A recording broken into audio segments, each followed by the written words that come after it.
Life Unscripted with Kevin Shook.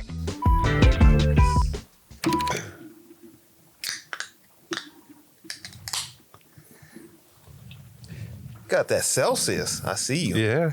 Look at all this. It's wonderful. Cheers. Cheers. What's that? Oh, it's kind of backwards because I got the grape drink. See, I have an issue with drinking grape things. You do? I do. Me and grape, we know. So what's the story then? I mean, people just expect me to drink grape. Why? I don't know. What was the story? All right. I don't know. It's the same old story Circa about me and grape. 2000. Has it been? Probably 2019, 19? 18, 19. I don't know. It's been a minute. Corey Brewer. Oh, yeah. Corey, if you're watching, what's up? What's up, Corey? Actually, today, ironically, I actually did have something grape today. What'd you have? That is pretty What'd you funny. have? I had one of those little powdered drinks, you can put in your water. Okay. I was looking for something that has hydration because I was going to try to down a whole bunch of water. I was like, okay. And I looked and it's like, grape. Of course, I'm going to look like a stereotype by buying the grape package. Wonderful. Wonderful. Gosh. Thanks, Corey. Wonderful. Stereotype. You're talking about like just guys that are named Adetokunbo or Say that again? guys that are named Adetokunbo. Yes. Is that the stereotype? That is the stereotype. That's what we'll say right now. Well, this is awesome because we haven't caught up in a minute. No, it's been a minute. It's one of them things where we get so wrapped up in our worlds, but it's cool because we're the type of friends that can just pick right back up. Yeah, like what's up? Yeah. That's literally what What's happened new? earlier. What's going on? Yeah, you text me earlier and I'm like, don't tell me anything yet. We ought to just do a podcast. Save it for the podcast. We ought to just do a podcast because then everything's legit. So what's new? Well, I actually want to ask you that because those people. Well, one, I'm an introvert. I love asking questions. You know this. All right. You know this. But What do you want part to know? of it is I don't know if people can notice from the background, but we're kind of in a new space. We I'm are. in some nice, chill, cozy chairs. We are. This is. So yeah. Let's see. Sorry, So I you guess I haven't put met you on the Sam spot here. No, it's all good. You haven't met Sam. Sam's a videographer and photographer and creative director and everything. Nice. He coexists in my space across the hall. Okay. So he's got a lot of experience with studio design and production, everything. So he helped me find the wall that I was looking for. Okay. It just kind of really motivated me. Because he worked in a lot of studios in Nashville, Tennessee. Okay, so he's got some experience. So Seen some things. I'm like, I want to throw down some more podcasts, get some more podcast contracts. We're producing a lot right now. I'd like to produce more. Live streaming, we're producing on multiple platforms, but adding the live streaming options, those are great, because they can stream in real time, see comments, that kind of stuff. And so it's great for businesses. That's a majority of what we have is a business sponsored podcast. It's great for marketing. Absolutely. Because they can take this video episode, scrub off the audio, make an MP3 file, publish it to all the platforms. Use that metadata, get some SEO hits, I imagine. And, and then some people still like blogs. Yeah. Oh, yeah. You can take your transcript, make a blog off of it. Oh, yeah. There's so much stuff. Plus, I have some new competition in town. So I love I love it because, and that's why I've really enjoyed watching these arcades. Yeah. Because they just, they're not healthy competition. They just battle each other. But what's great is it's made both of them better at their business, and it's made them hungry, and it's made them hustle. So they've been just growing drastically. I didn't know that. Yeah, that's awesome. So I enjoy. You got to have competitors, or you get stagnant. Right. Absolutely. So it's great. We'll be moving circa summer of 26. Okay. We'll be moving to a first floor storefront and expanding our studios. Yeah. hopefully front office employee, hopefully a lot of, nice. With that will come an entire rebrand. Okay. So That's exciting. no global, no, not everything. There's going to be entire, Total. and just, it'll just scream digital marketing. So This is awesome. more people involved, stuff like that. So That's real excited about that. that's pretty. Wow. That's Yeah. shoot. You about to make me tear up over here. That's all right, man. For those of you guys who don't know, I mean, you probably heard the story before, but I remember when he was just getting this going. This was. I don't mean the business when he was just entering, really getting into the digital arts. I mean, that's how I'm going to phrase it. I know it's marketing and everything else, but Caffeine and cameras. Caffeine and cameras. Yep. Mm-hmm. And so, seeing you put in the work, put in the hours, learning on your computer, man, on your laptop, man, when you got a chance. And not only have you been here for however many years now, like you're about to expand, you're welcoming competition. Like it's good, stuff. man. It's like really good. Like we got this cool room. So I like to listen to podcasts and watch YouTube podcasts as well. I know, weird, right? But there's a guy, I think his name is David Perel, and like he has these kind of setups where you have two people sitting from each other in a very relaxed, comfortable place. And as soon as I came in here, I was like, oh man, all right. I see what you're doing here. This is nice. Like if it were earlier in the day, I'd probably just have a coffee instead of Celsius. This is this kind of spot. You can have some tea, coffee, take our shoes off, take shoes off, have a really good conversation, whatever kind of conversation you need to have. So this is, man, it has those vibes. This is the first time I've recorded over here. I mean, I've recorded, just with one of my little Osmo camera and stuff, just doing funny stuff because I like the background. But this is the first time you were sitting there watching me hook this up. So this is awesome. This is pretty awesome, man. So this is a big development. So you got Sam is hanging out now. You got someone to bounce ideas off of. Someone has some experience. He can help me too. So he's able to help me on video projects. And so that's huge. That's why huge. 26 it'll be a game changer. That's you know how it's so cliche going into every year. You're like next year's gonna be a game, but I'm like for real. Yeah. And because it started with the things that build that foundation. That's exactly what I was thinking. Your personal brand. Okay. So the sobriety and it started. That's where it all. That's why I know it's going to be better next year. It's going to be better every year. Because I'm doing personally what I need to be doing for me to succeed professionally. Yeah. So I know it's going to be better next year because I'm expecting it to be better. It's going to be better, and I'm not going to settle for anything less. So there's a couple of things with that. One, is either yesterday or the day before I actually listened to a clip of Jim Rohn. He's a kind of thought leader. He's an old school guy, but he was talking about people's basically their advancement, and it's like your paycheck basically only improves as much as you as an individual improve. Oh, absolutely. Like your character growth, your development as a person. So you saying like, no, this is going to get better because I am continuously getting better. My foundation, my personal brand, what I've done to build that. I've seen your continual pursuit of improvement. And it's not all roses. I've had the bad. I've had the bad, and I still have bad days. But you're right, though. That's really good because your paycheck's going to get better the more you get better. Like, so your bad day, if you write off a day where you don't do anything because you're sad, whatever, you got to realize, okay, I'm not doing anything. That means I'm not going to get anything out of this day. Right. So then that's when, as soon as you shift your mindset, that little paradigm shift of like, if I don't do anything today, I'm not going to get anything out of the day. And it's not just money, it's your health. So it's like, if I don't go for a walk, or if I don't go to anytime or, a gym or whatever, so you're only going to get out what you put in to the day.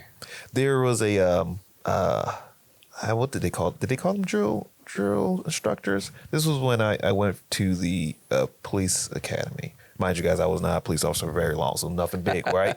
But I did go to the academy training, right? And one of the things that stuck with me, whether I kept to it or not, one of the things that stuck with me is the main drill instructor. He said, you have to pay the rent. And he was oftentimes, I remember referring to our physical workouts. And, I've had some injuries, some pains, or some things that have kind of slowed down some of my physical activity. And just like everyone else, I'm focused trying to get after it. And like, as my body changes or whatever, I start to see and understand more like, no, man, like it really is paying the rent to stay in this body. To make the body work well, you have to put in that every day. Not that you have to do every day, but you need to pay the rent. You have CrossFit. Did I just turn the alarm off? Inside joke. Yes. But you every day, I think you're right. Every day, finding at least something that you can put into this equation of this thing called life. We don't know what the results will be, but not putting anything in usually doesn't end well. No. Even if that putting it in is being very clear, like, I need this to be a day rest. I think that's important too. But, But like today, I had a long day and everything else, and I could have easily not text you and said, hey, let's do a podcast tonight. And come in and put all this together. He spent like 15, 20 minutes getting things figured out. I'm like really excited now. Like I feel really good right now that we did that we're here. So you get out of the day what you're going to put into the day. That's for sure. Yeah. And so you've been putting, like I said, I've always see you working. Yeah, wheels are always spinning. Sometimes I'm more busy procrastinating, but I'm trying to address that. I'm trying to address the procrastination. Oh man, that's a challenge. You're not the only person. I mean, that's a big challenge. So for writers, that is one of those things that, guys, I write. So that's one of the things that we have to be mindful of. And there's some balance with this, but I'm trying to think of how to frame this correctly. But basically, there's the idea that when you're writing, if you do a lot of outlining, trying to figure out everything in advance, if you're super hours or days within research, you may need to do that, mind you. But you have to ask the question, at what point am I procrastinating versus doing the work that needs to get done? I think that's a fine line, and people can argue whether that exists or not, but I think there's a fine line there. But there is a question of, am I getting the words in? Because the book doesn't write itself. So when you're saying like every day you have to put input, my books don't get written unless I put words out, be it I speak the words to text, be it I type it. But if I don't put the words in, if I'm procrastinating in some fashion, the book doesn't get done. The words don't write themselves. Speaking of writing, how many books are you out now? I don't know. Have you wrote any more smart books? Oh my gosh, guys, I have not written. Come on. I've written a very nice romance book. Yeah. I've written a very, very nice romance book. So next question, out of all the books you have, which one has sold the most? That's a good question. It might be the romance. That's where I was. Bad romance. It might be the romance book. So. Oh, that's funny. Ready for the next question? Yeah. Is the romance book based on a true story? Oh my gosh. It is based in a small city that is a real city. What about the people? I can never base them precisely on real people exactly. So but you go through life and you get a combination of personalities and people, and you can throw those things together and see what happens. So it's not your life that you wrote about? Not my life. No, it's not my life. Now, I may have been to some of the places that some of the characters have been to, Some of them positions. I don't know what he is saying here, guys. I just write good stories. I do the best I can. We'll put the link in the comments or whatever they do. But people really did like that romance story. Like they really appreciate the characters, right? Have you done the audio for it yet? Oh, the audiobook is out. Yes, people really like it. So it's out there. Did you narrate it? I did not narrate it. A great voice actress narrated it for me. I want to make sure I use her her what you call it Name? like pen name. Well, like it's like, but you know, I don't want to say their actual name if that's not what they want said out there. If that makes sense. So look, give me a second. Well, I can come back. I can come back to this. But you look at the book. No, it's you're called fine. Stolen Hearts, and You look it up. Stolen Hearts. And they can find that on Amazon. oh yeah, find it on Amazon. Find it on Audible. Stolen Hearts. Yeah. About to make some swag for it. You know, so thinking about swag, I have released a book which I will start looking for a narrator for, and that particular book I have swag built in. I actually want the swag, like so the group. So long short of the story is it's kind of urban fantasy. So think vampires, monsters, but like in a contemporary setting, right? Think of a big city. So think of like a Chicago with vampires and monsters and all that kind of stuff, right? But this group is a paranormal group, so you can imagine werewolves, vampires, ghosts, etc. But they have a band. So they have band T-shirts and stuff like that. So at some point, I'm actually going to try to get some swag. You got to going look. for it. So like that Be Tempered, that's one of our podcasts that we produce. Yeah. So they got a bunch of swag and stuff like that. So Nice. the name of that book would look good on some stuff. Yes, I think so. Okay, on here, her name is CB Parks. CB Parks. Yep. So you check out Stolen Hearts, you get to look under my name or look for CB Parks. I mean, she did an amazing job. She really brought those characters to life. I mean, that's the interesting thing about all the arts, whatever your art is. I mean, if you're a professional at it, you can just do some amazing things. It's great. So are you, you're always writing. What am I? I'm always writing. You're always writing. Yes, I'm always writing. So I guess if your question is what am I writing now? Right. What have I written? I'll tell you. I got a couple things going on right now. So I just finished a draft of a post-apocalyptic. So think zombies, that kind of story. Just finished a novella. So those are shorter stories. You can read this in probably an hour and a half or something like that. No more than 2 hours. So I just finished a draft of that. About midway into the second book of a draft of that as well. Once I'm done that, I'll go back and edit. And then I have another book that's actually taken me basically the entire year to write. It's a dark fantasy romance. So, yeah. So I know a lot of you guys like romantasy out there. That's what I'm saying, bro.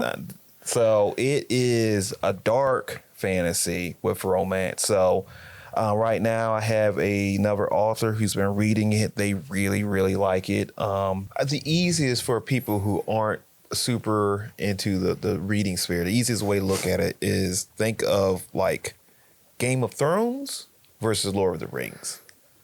Very different kind of energy.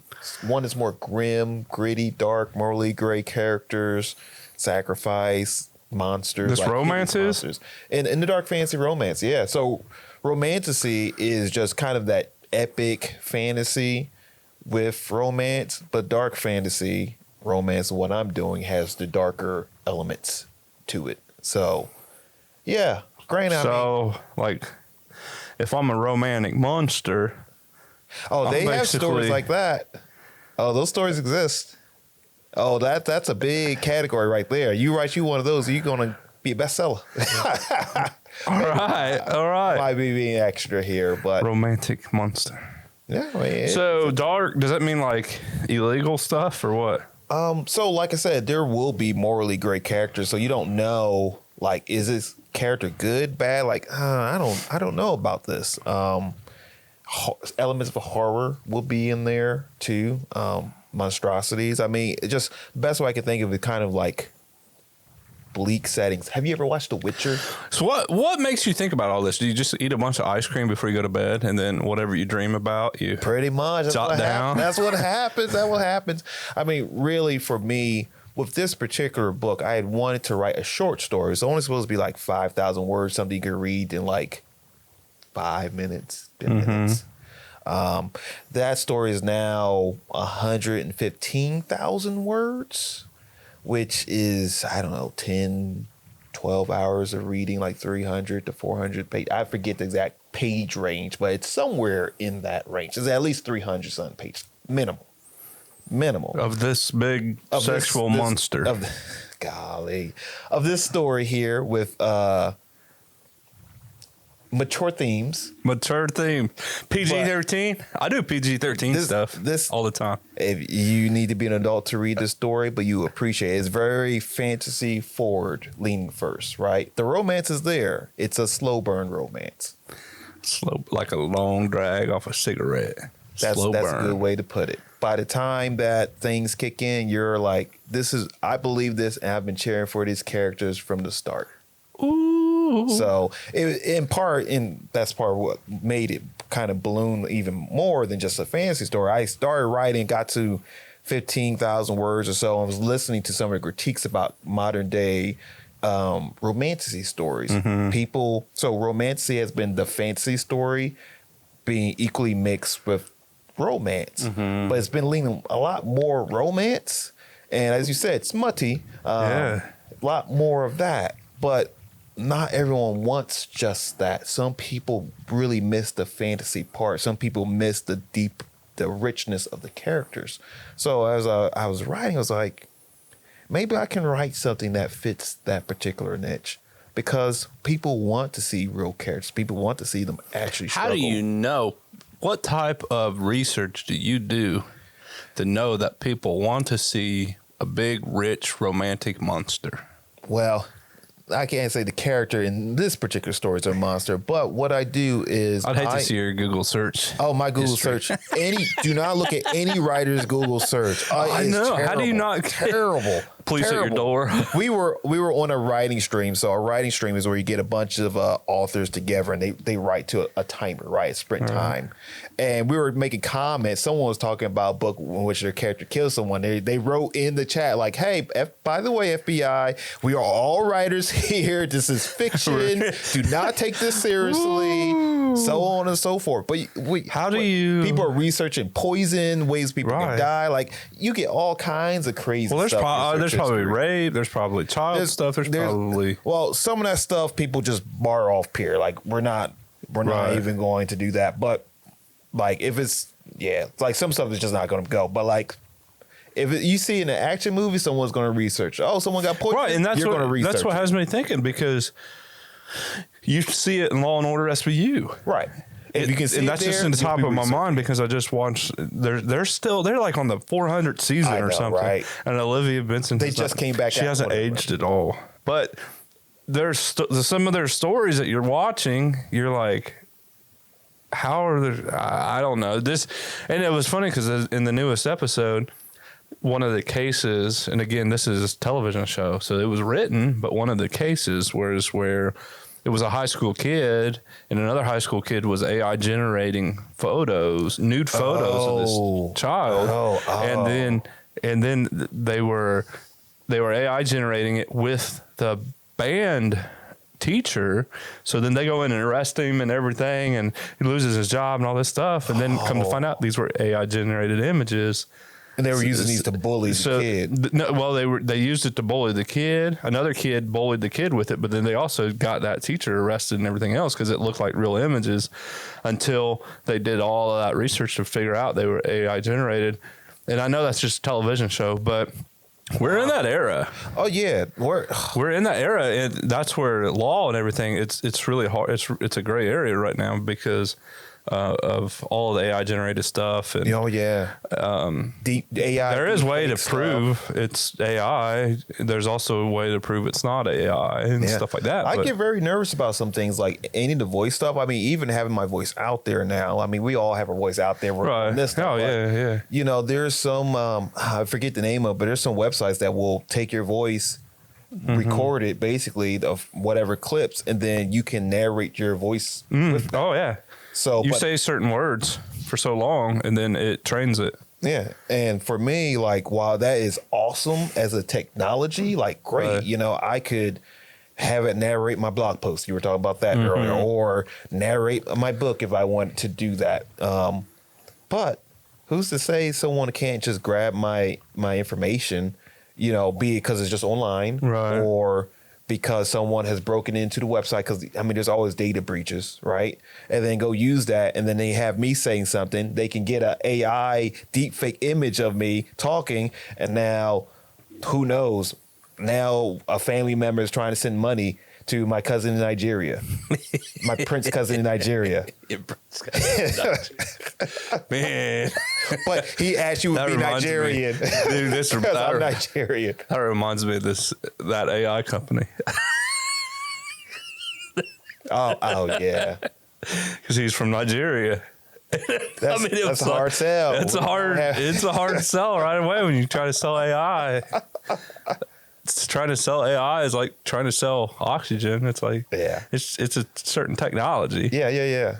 You still have to, you can sell AI services, but you still got to be able to shake a hand. Right. And you got to have a great foundation, a great toolbox of assets that you can offer before trying to sell AI. Right. Like everything I do, AI touches somehow. I use it like this podcast. It's going to give me my description. Nice. And then I go in and edit it, but it's going to decipher my transcript, give me my description, give me title options to start with. Then I go in and edit it, add websites, add your book or whatnot. Appreciate it. But it's going to edit short clips. AI's going to do all kinds of things. See, that's awesome. But you have to know when not to use it, when to use it, when to. And I think that's what that company they're just so strictly AI can do this, and this, and then they want $250,000 to demo something.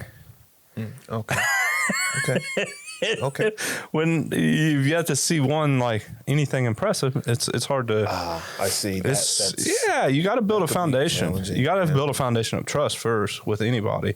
The human element, yes. Yeah, because I mean, I was, some of the things that they were involved with, I was trying to get them involved in. We were going to white label services, and they didn't understand that. And then taking them to one potential client, and they totally like. But then when I told them like, "Hey, I'm not working with that company. Let me know if you want to circle back," they circled back. So circled back. So, so AI, it has its spots. Right. It has, it still can't, and AI has gotten us to the point we become over reliant, and I'm guilty of this, being over reliant on AI and then kind of getting brain fog. Because you're not using. I'm not using my brain. Yeah, that is something that the had brought up to me. Like, hey, be careful. You have to go. Be careful. Right. You have to know when to how to balance that, because you can use your brain and power AI, and AI can power your brain, and it can be one of those things. But you can't just be over reliant on AI. Right. Like, so if you're researching, like, you still need to know how to. Research. Like, you still have to. Can't just rely on the AI to get you all your sources. You got to research it yourself sometimes. And I mean, I've talked to people in real life in positions, and then I see their social media post, and then I'm like, they didn't say that. Well, and then like how it's language, or like they just the language. say it? The language. I mean, no one knows how to say M dash. Oh, M dash, the M dash. Now, can I say something about the M dash? Because that is a hot topic. It wasn't, right now. and it didn't even dawn on me until Jason Falcon brought it up one day, talking about M dashes, and now it's like my pet peeve. And now I'm yelling at ChatGPT every day because it can't remember. It can remember everything about everything I tell it. It knows everything about every business that I run marketing for. It knows everything about my business, myself. It's my therapist sometimes. It has lunch with me. We talk. Yeah. I love ChatGPT. What's her name? Yeah. But now I've realized it will not remember to take out M dashes on anything. You have to tell it every time to take out the M dashes. Okay. Now, I want to talk about this M dash here. Yeah. Because this is important. Yeah, this is up here. So, it is. So there is an issue in the writing community right now because guess what? M dashes existed before ChatGPT. But recently, people have been flagging writing as ChatGPT. So, like for me, I actually learned about using M dashes from a guy, some old cool. You're never not a Marine, from a old Marine who's still a Marine, right? But he turned to a writer. You know, I'm sure he's retired. He's turned to a writer, and he wrote a whole book on like grammar. So I'm like, great, I need to get my grammar together. You know, and it was like he was talking about how to use these the M dash. I was like, where has this been my life? Just like how my brain functions, how I like to punctuate things, like M dash works perfectly. Semicolon also works really good too, depending on what you're doing. But I was like, M dash is perfect. So now, months later, I find out, oh, guys, ChatGPT is using M dash. I'm like, oh God, no. Yeah, and it puts it in everything that it makes. Really? To the point. Now we're at this in marketing. Let's talk marketing for a second. I love to see a typo now on somebody's stuff. You know what I mean? And so some of my stuff I'll try to be imperfect with. Yeah, I mean, to prove that you are human in writing. There's still a human back here that's hitting enter on ChatGPT. I'm still a human. I'm still here. Human. Yeah, still making it happen. But yeah. So anyway, the M dash, like I said, that is a community thing, right? I can't wait till it's RIP'd. Oh yeah. Rest in peace, M dash. But maybe they'll call the Oxford comma ChatGPT next too. Can we get that one? The Oxford comma. I don't understand why it can't remember. It can remember everything I tell it. You know, and now I'm building chatbots. Oh, nice. So I have a dashboard. I build a chatbot. I get it embed code. I put it in these virtual tours and put it on websites. So the virtual tour for the Model T Ford Museum here in Richmond. If you're not from Richmond, Indiana, we do have a Model T Ford Museum. It's pretty cool. Virtual tour online. You could check it out. But I have a chatbot in there. I named Henry Ford. That's awesome. So you can ask it all about the place, and it tells you all about it. You can ask it what the weather is. Tells you what the weather is. So the same with Forest Hills Country Club, the virtual tour online. Nice. That chatbot is named Forrester, after Forest Hills. Nice. And what's really cool about it can tell you everything about memberships, amenities. But what's real cool is you can ask it what the wind speed is, and it can tell you the wind speed. So apparently golfers, they like to know that stuff. So I like it. Matt didn't name it Gump, but yeah. Oh, yeah, Gump. Oh, well, I guess probably can't. So I'm loving that. I'm loving the AI technology and knowing where to put it, where to plug it in. Everything evolves. So like I said, eventually, like now we love to see a Facebook post that has a typo in it. It's like, before you could not, you need to, I mean, depending on the era, but you need to have things clean and nice. I mean, goodness, on LinkedIn, you need to have your stuff nice and clean, but LinkedIn is still, I think LinkedIn's it's still on fire too. Could be B2B, but I think, you still have to have your words, your I's dotted, your T's crossed on LinkedIn. I've recently really gotten heavy into email marketing, which, you know, that's came and went. Everything evolves. Eventually print, eventually billboard, eventually FM. It's all going to be hot again.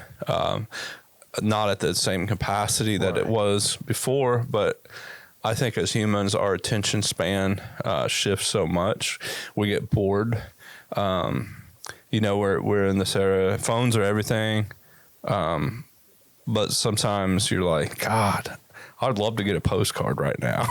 You know what I mean? Could I get some actual mail addressed to me? Not a bill, like actual mail. So now, like a handwritten anything is awesome. Yeah. Just because we haven't had it in a while. Right. We get bored, so I don't think you're wrong with the board part, and this may be a part of it or maybe adjacent, but I think we also, as things continue to become more fabricated, I think we miss authenticity. Right. I think that's something that is lacking. I mean, like, we can still get mail, we can get email, but how often do we get spam mail? How much do we get spam snail mail, right? But getting something that's authentic, I think that's what part of what it is. It's a boredom, yes, but also we want something that someone actually put effort into.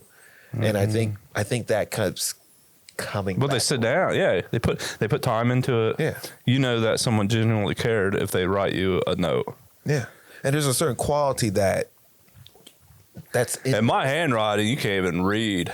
But if you know I care. a letter from Kevin Shook that's written by him, like Right. that dude cares and he tried, and I appreciate that. I might have to put that on the fridge, like, Right. damn, I got a letter. Shoot. Yeah, we were talking. I was talking to he was vice president of Wayne Healthcare, and now he's newly appointed CEO of, I think it's Wilson Healthcare. God, I hope he doesn't watch this. I think it's Wilson. It's in Northeast Ohio. But Leave an answer in the comments. yeah, I think it's Wilson. Yeah. But anyway, yeah, if he watches this, he might. He's really like, Alex is his name. We clicked when I went up there and I did some virtual reality for healthcare marketing, patient wayfinding at Wayne Healthcare. And we clicked. He just seemed like a genuinely good dude. Yeah. That I could trauma dump on. I got a pass. It happens. Like I'm broken. Trauma I got a dump pass. happen, yeah. So it was one of those, like, we went to lunch and it was just one of those, like, I was with Hunter. He got me that project basically, and we got talking about sobriety and while I was sober, so we just went down that whole rabbit hole, Yeah. like. So it was really cool because I felt like he was somebody I could just be like, talk about all my shit real quick, like, and he was like, "You're doing good though," like, and he was like, you could tell he was very supportive. So I don't know, we just really clicked instantly. But he recently went up there, but we had a conversation one day. I dropped off some thank you cards, give me thousands of dollars, I'll give you a thank you card. But I also stopped by because they had really good sugar-free Reese cup iced lattes there at the hospital in Greenville. Holy smokes. It's sugar-free Reese cup iced latte. And it's like, That sounds like it's kind of like worth the drive. Get some Maidrites while you're there, and then go to the hospital and get this sugar-free Reese cup iced latte. But anyway, so I stopped by, gave him a thank you card, whatever, and he was like, dude, we got to talking about how people really don't write on stuff anymore. Right. And he said whenever he gets an invitation to an event and it's like handwritten or whatever, he is like 99% more likely to go to that event. Wow. Versus like an email or something like that. Because he knew someone like took their time to invite him. So I don't know. Awesome. It's special. I agree. Well, it's funny you say that. So from my side on the author world, there's been I forget his name, but he's been talking about a concept called authorpreneurship or something like that, or artisan author. But essentially the idea of kind of connecting back with the individual readers. So right now, in case you don't know, guys, the publishing world is kind of intense right now. There's 1 million or something books, I think, put on Amazon a year. Amazon, while it's great in that they opened up like self-publishing, they're doing some things that aren't necessarily helping authors. It's kind of unfortunate, especially if you're trying to get your books narrated. But if you're trying to be seen easily on Amazon, you're trying to put a book out as quickly as possible. So if you can get a book out every month, the better. And that's really hard. And depending on what you're writing, the length of it, that can be really hard. And the author that I was talking about, this artisan author kind of setup, he writes really fast. That's not an issue. He actually wrote a book that I think inspired a lot of people to start writing fast, but that wasn't his intent. But he came back after leaving the community for a while. He came back and saw wow, if I want to make any movement, I'm going to have to write 2 books a month, right? I'm being facetious here, but that's what he's looking at. It's like, that's not really sustainable. But for him, he's really good at talking with people. And so his approach has been to like really just set up shop someplace where there's a conference or event happening and talk to people. He's like, not every author needs to go and talk directly in that way. That's his thing. But like that building, that connection, that, or at least that artisan element that we like about that authenticity, that like this is quality, this is not some rush product, but this is connected to a person, and these go to real people. It's key. So when you were talking about sitting like a letter, like to me, sitting someplace and like actually talking to a reader, like, hey, this is who I am. Here's my book. You might be interested in it. Right. It's much better than just my ads are important. That's how we get people. But if you're looking for that long-term connection, people want to know the person who's writing the book. Right. Meet them. Yeah, you'll have a fan forever. Yeah. It's like your autograph, you know? Yeah. I think one author, he might actually, I don't know, I forget his name.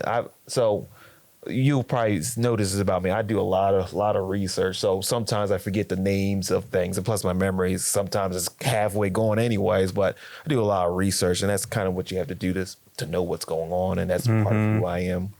But there's one guy who has a whole onboarding process where he'll send special stuff to his readers, and like that's what he does. I'm like, I want to do that. Oh, I want to do that.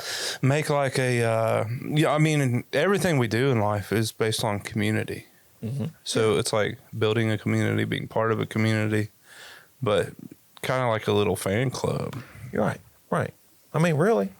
That's what it is. There are a few authors who, if they were showing up anywhere near town and I had the ability, I would go and see them, because I'm like, your books, I've sat with your books for hours. Your books, I read your books at this part of my life. It would be great to meet you. Right. You know?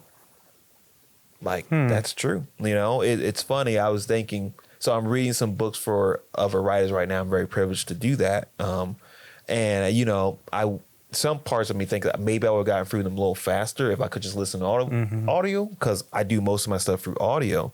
But I thought back to as an adult, what books have I read, like literally sat down and read page by page. And I was like, in the last 10 years, I can only think of like 2. And it's not to say that books aren't bad, but I'm like, if an author has caught my attention that I will sit down and read their paper book, I'm your fan. I can't do it. I can't do it. I can't. I forget what I'm reading, and I get real sleepy. Where everyone's makeup is different, but also I think it's what are you reading? Because in the last 10 years, I have read maybe 2 or 3 books that like I wasn't prompted by anyone else, that I just read on my own. I have read through audio lots more books than that. Books than that. But my attention, my ability to stay focused, if I'm just sitting there, it's hard. Can we honestly, I go around with this because I've said, you know, well, I had a friend say, you know, I read 400 books this year. Awesome. But they listened to them on Audible. Okay. Is that still considered? I'm going to consider that reading. Reading. Yes, I'm considering that reading. I'm going to consider that reading. People might argue with me on that point, but I just think. Well, you're the expert. Thank you. I think arguing whether it's reading or not, I think is a mute point. It's written as a book. You're just hearing it. And for some people, that's the only way they're going to take in the information. Right. So for me, I wish I had in college easy access to my books that way. Because it had been very hard for me to sit down with textbooks and just scan through slowly, because I'm a slow reader. But if I could have it, and I had some friends, they had some accessibility things that taught me like, yo, your books can be read out to you. I just didn't have those things. And then later on, just because of age, right, the technology changed, and then things like Audible came out. I was like, oh, now I read my books. I just have to listen to them. And sometimes if they're really good, I'll do both. I'll get the text and I'll have it sync up to the audio, and I can do both if I need to, or go back and forth. Really you fancy? Yeah. You fancy? But yeah, so I would say, in terms of reading stuff, like reading may not be a person's particular interest, but I've noticed it's about finding what I like, and who knows, right? You got to figure that part out, and then finding how you can engage with that. I don't even know how many books I've read on Audible, but I know it's a lot. But I know physical copies in the last decade, not that many. Right. Maybe 3. that aren't books I have reread. One was I Am Legend. One was Celeste, which is kind of like a noir monster book. I'm not sure what else. I'm not sure. I don't think I have a whole book to the end in a while. Just listen. I've listened to quite a few, but I get bored easy too. It's fine to switch between books too. For Switch me, hitter. For me, it's been a constant finding the authors that I like. Like one of my authors, because I read his physical book, right? So I know this. His name is DJ Mollet. It's Molles, maybe. He writes post-apocalyptic, so think zombies, right? They're not zombies, so think zombies. I love his stuff. You know, I think his background, I think he was probably a police officer, you know, so it shows in the writing style. It's action, it's focus, it's action with like morality and like a pursuit of like rebuilding America and it's just all types of good stuff, you know. This is stuff that I gel with, and how he has written it is different than other writers in the same genre. Because I've read everyone's, I'm like, it reads like a report, like a medical report we write. I'm like, this is nice, but this here, oh yeah, this is my stuff. So that's all. So as a person who's going back and forth with their reading over the year, that's why I wanted to share that. Like, might be finding your author and your genre, and your way of smart accessing books. It. There's a reason why. There's a reason why romance is doing very well. About to lay down the 50 Shades of Black over there. Hey, if that's what you need to do to read, that's what you need to do to read, you know? Reading's great for everyone, you know? It's entertainment. It's an escape from the moment. It is. Right? It builds empathy. Like, if you need to read something, whatever it is, do it. Read it. Read it. Read it. Read it. Based on a true story. If it's on Amazon, it's good. So, plug in all your stuff. So, on Amazon, it's all under your name, actually. Yeah. Adeshile, yes, sir. Adeshile. Yeah. Most of the stuff that I've released is on Amazon. So, it's your next book. Don't tell us what it is yet, but give us some teasers. Some teasers. So don't tell the whole story, but give some ideas about what it is, right? Yeah. Okay. Snippet. All right. So I have a couple of books, I guess, that are going to come out soon. So I have one in the post-apocalyptic and one in the dark fantasy romance. The post-apocalyptic story, we got think zombies, but not. They're infected, mutated creatures. They're happening in a place called Rose City. Mummies. Rose City. Mummies, zombies, they're the same, There aren't might they? be a similar mascot there. I don't know. They're the same, aren't they? You might know some of the streets that are mentioned in this story. Oh, snap. You might know some of these. I might places. live on one, huh? And you might be around the corner from one of these places. All right. So, so we start off with two characters that find each other in the middle of the apocalypse, trying to survive. So, and the second part of the story brings in more characters, more dynamics, rescues, more monsters, evolving monsters, that kind of stuff. Wow, that's gonna be cool. I like it when you tie in local. I think that sells more too. But someone actually, Stolen Hearts is actually written local. That's the romance story. And someone mentioned in one of the reviews, I am so glad because I'm familiar with this city. Right. And I know the layouts. I'm like, that's a good idea. what? So when are these coming out? So the post-apoc, the first book, we'll have that come out by November 1st. I was thinking of releasing it on Halloween, but everyone is releasing a book on Halloween. So I'm like, I'll either do a couple of days earlier or a couple of days after. So I'll just release that on the first. But Apocalypse Halloween, post-apocalypse day after. Right. There we go. Boom. Done. I like it.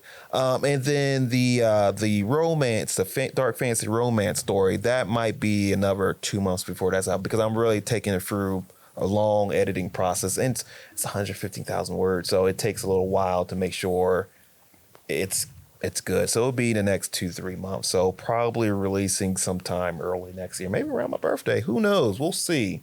But yeah, I'm I'm excited about that. I'm already looking for voice narrators as well. I heard one person do a sample. I was like, oh, this sounds good. This sounds really good. But yeah. I'll do the voice narration for the rich, dark, romantic monster. You'll have too much fun. I don't know. In the back alley. In the back alley on Lincoln Drive. See? No, I can't do it. You can't do it? Nah. I mean, you got a whole studio. You can practice. I can practice, but I think you want to sell. I think you want people to listen. I got you. If you can, on the links, because this is something I'm just setting up now. I'm actually setting up a Substack. It should be like Adeshile Writes, but I'll send you the information. And what I'm going to do is I'm going to put up the first several chapters of the dark fantasy romance story. So it's going to be a rough draft version. I'm still doing edits, but I'm going to put out maybe about 1-2 chapters a week. When you going to make a movie of one of these books? Well, when, those folks that want to reach out to me about that that'd be cool.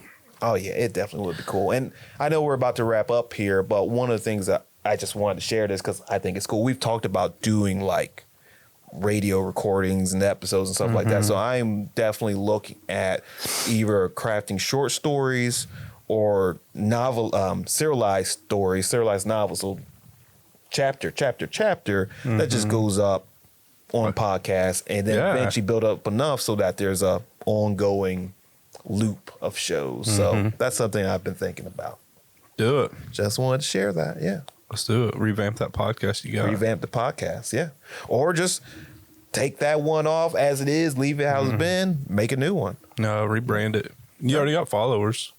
That's fair. But there's a lot of leadership stuff and personal development there. And I still want to talk about both. that. Yeah. Do that. Fire that one back up as it was, but then start another one. Like the idea of that. But cool. But I know you were trying to wrap this up here. So yeah, my stomach's growling. That's crazy. Oh no. I thought I had 2 meals today, both at Roscoe's. I've been frequenting Roscoe's a lot. I get so I make myself be social. Yeah. So are you too an introvert? Well, no, I live alone, and you're not supposed to. You're supposed to be we're a social creature. So yeah. I'll go to Roscoe's and see all kinds of people I know, and then I also pop out my laptop and I'll do some work while I'm there and stuff like that. It's a little motivating, but at home I got 4 screens. It makes everything easier. Yes, but absolutely. At home, then I don't know. I get a little more creative when I go down there. But I got you. The upper half tries to get me to go out. She's like, it's okay to be a hermit, but you got to go outside. Right. You have to make yourself. Yeah. You have to force yourself to go socialize. Yeah. And with you recording, I mean, you understand this. Me writing, you're not talking. Well, maybe you could do some talking, maybe. Not really. But you got hours of work to do, so there's not a whole bunch of socialization. So it's really, for me at least, it's really easy to just be a hermit, right? Mm-hmm. Just not see anyone for who knows how long. No. It's we could live in Alaska and probably be fine if we had fiber internet. Oh yeah. I mean, you got Vaynerchuk, I got my little dogs. I'm like, cool. I put a costume on him the other day. Tiger King really? Costume. Well, the tiger. Oh, yeah, that's cute. But good times. But no, thanks for popping the cherry with me in this little new the new digs. This place is nice. So more soon, definitely. And then let me know when the books come out. Okay, definitely will do that. That'll be exciting. I'm excited to now that I know your audios are out on the others, I'll go back and I can say read, right? Yeah. Even though I'm listening. All right. If the author says it's reading. Yes. When you listen to it. All the wonderful book talk girls out there will call it reading. So don't even worry about it. I like it. Yep. Huh. Book talk is a big thing, by the way. For marketing. Oh, really? Oh, yeah. Book talk? Book talk. Oh, yeah. If a lot of the books that are doing famously well, Book Talk is pushing them. Like Amazon, I think has a category now, or that will pop up like famous on Book Talk, right? Book Talk pick. Like it is huge. It is huge. Like I don't know how to express it. If your book is popular in the Book Talk community, you'll be fine. You ain't gonna have to worry. Nice. Your only worry is gonna be writing the next book. Like it's that serious. So are you getting towards that direction? I'm about to get towards that direction. That's awesome. I'm about to go do it. I don't think I fit the Book Talk community. Like I don't know. So Yeah. I'm all about into deep emotions, but yes. And let me not, because I don't want the Book Talk girls to come after me. I'm not saying that the books out there aren't doing that. I know you guys love your shadow daddies. Shadow daddies. I'm telling you, you need to do your research on Book Talk. All right. You are missing out. Oh yeah, it's a. I don't know how to express how big of a thing. All right. Oh, you'll have fun. Rabbit hole. Yes, Book Talk is a rabbit hole in of itself. All right, that's all smart stuff. I usually It's not smart shy stuff. away. It's not. No, don't do that. Dang. Don't label it that. It is people having fun, It's like enjoying the reading what they want to read. Backside at Craigslist used to be. Should we end it there? You're a marketer. If you go and look at Book Talk, or even just do a search talk of Book Talk, Right. you as a marketer will appreciate it. Okay. Like you'll be like, oh, I see. Got you. Got it. Shadow Daddy. Shadow. That's your new nickname. You're the Shadow Daddy. Oh my word! If you only knew. That's funny. All right, so we are going to wrap this up now. That's a wrap. That is a wrap, guys. All right. Life Unscripted with Kevin Shook.